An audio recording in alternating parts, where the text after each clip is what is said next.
ঈশ্বর গুরু শরণম। সত্য ধর্মে প্রবেশ করতে হলে আর সত্য ধর্মে চলতে গেলে কোন নিয়মে চলতে হয়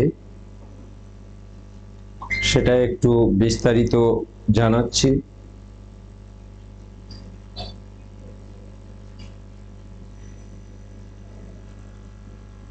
যেমন সত্য ধর্মে প্রবেশ করতে গেলে বৈদিক ভাষায় দীক্ষা লাভ করতে হয়,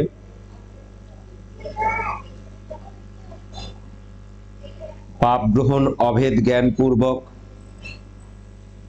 গুণ অনুসারে পৃথক পৃথক সবার বীজ প্রদান করা হয়। সেই বীজ প্রাপ্ত হলে সত্য ধর্মে প্রবেশ করা যায়। সত্য ধর্মে সাকার উপাসনা নাই, সুতরাং কোন রকম উপাসনাকালে সাকার কোনো কিছু রাখা যায় না। সত্য ধর্ম অবলম্বী যারা, তারা গুরু ভিন্ন কারো পূজা করতে পারবে না। একমাত্র গুরু এবং জ্যান্ত দেবতা পিতামাতা, এই পিতামাতাকে সেবা করা সত্য ধর্ম অবলম্বীদের প্রধান কর্তব্য।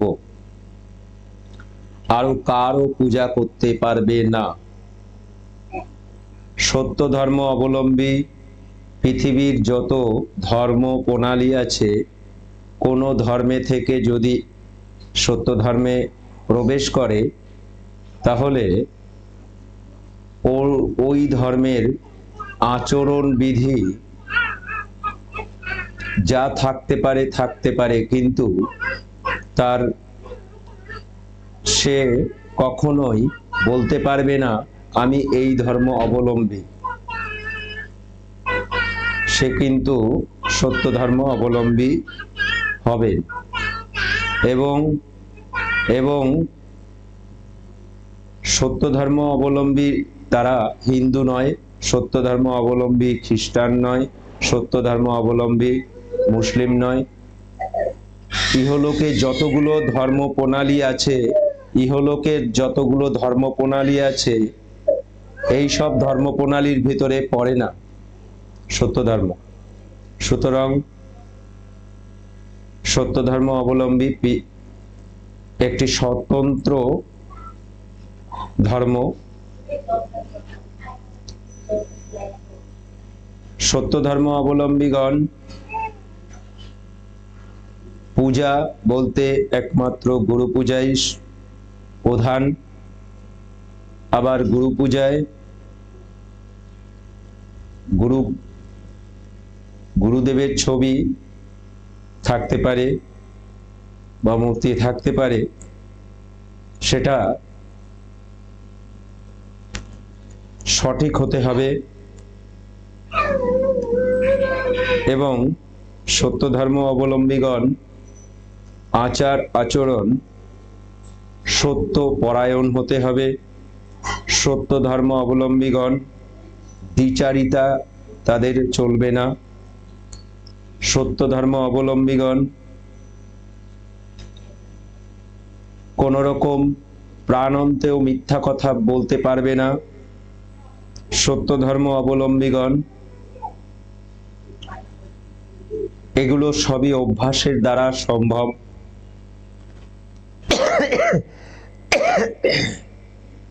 সত্য ধর্ম অবলম্বীগণ প্রতিদিন তর্পণ করতে হবে পিতৃকুল মাতৃকুলের উদ্দেশ্যে,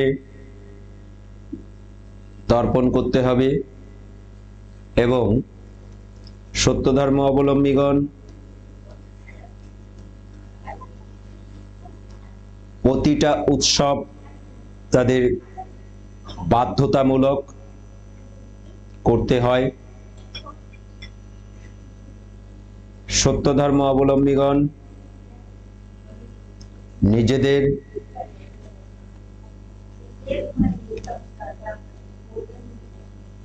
যে উপাসনা প্রণালী আছে, সেই উপাসনা প্রণালী অনুরূপ উপাসনা করতে হবে। উপাসনা প্রণালী অনুরূপী গুরু পূজা করতে হবে। সত্য ধর্ম অবলম্বীগণ প্রতিদিন 3 বার ত্রিসন্ধ্যা গুরু পূজা করতে হবে। সত্য ধর্ম অবলম্বীগণ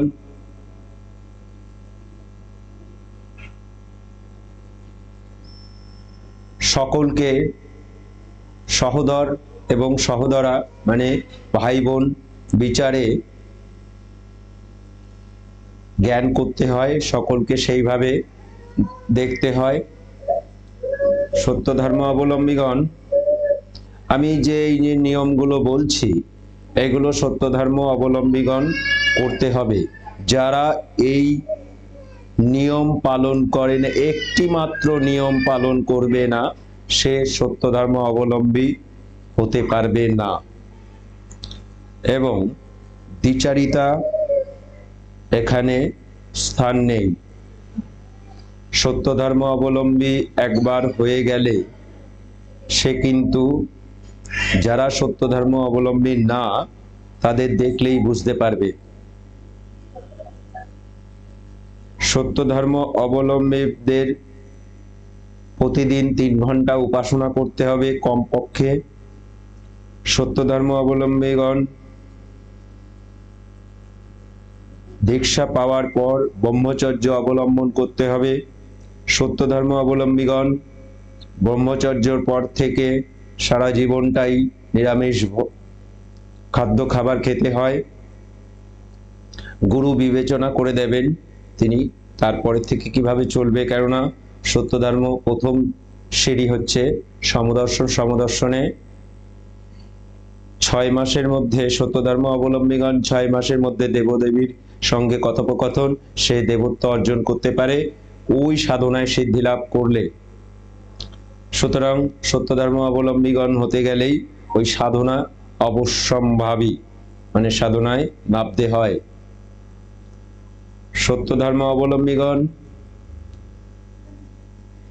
সাধনাকালে 6 ঘন্টার অধিক উপাসনা তাকে করতে হয় মাত্র 6 মাসের জন্য। 6 মাসের পর থেকে তার উপাসনা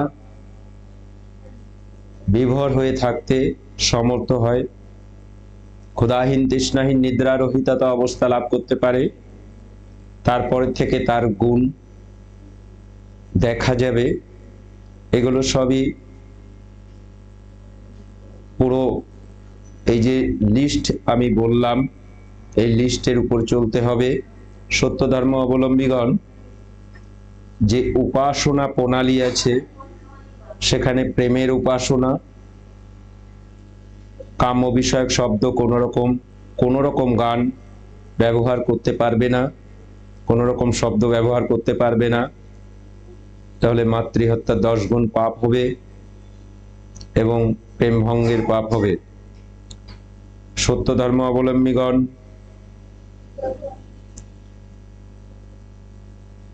প্রতিটা নিয়ম পূর্বক সত্য ধর্মের যাবতীয় নিয়ম সুচারুরূপে পালন করতে হবে। এই হচ্ছে সত্য ধর্মদের চলার লিস্ট।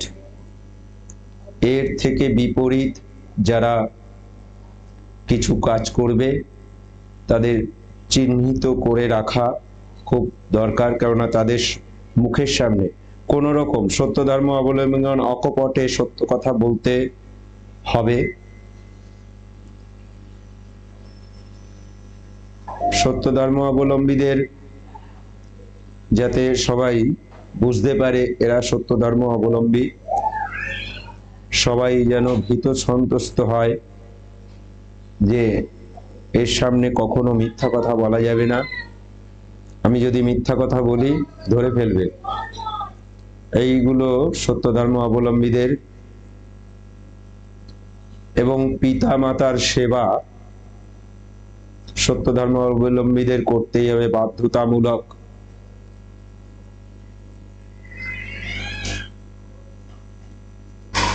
সত্য ধর্ম অবলম্বীগণ সন্ন্যাস হয়ে বাইরে চলে যাবে, ধর্মকর্ম করবে, এটা করা যাবে না। এই যে নিয়মগুলো আমি বললাম, কারো যদি সন্দেহ থাকে তাহলে প্রশ্ন করতে পারে। কারো যদি সন্দেহ থাকে তারা যাচাই করে নিতে পারে যে সত্যি এই নিয়মগুলো সুচারুরূপে চারিদিকে অন্যান্য এই সত্য ধর্মের নামে অন্যান্য সংগঠনের উৎসব হচ্ছে, সেখানে লোক সংখ্যা অনেক অধিক,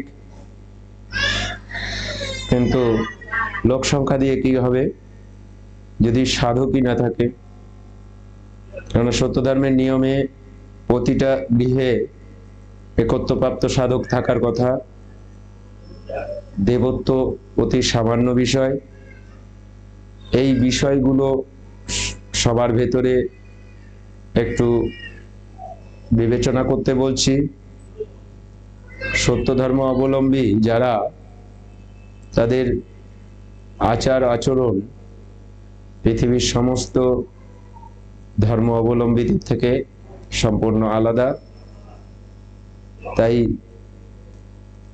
এই বলে এই বিষয়টি আমি সমাপ্ত করলাম।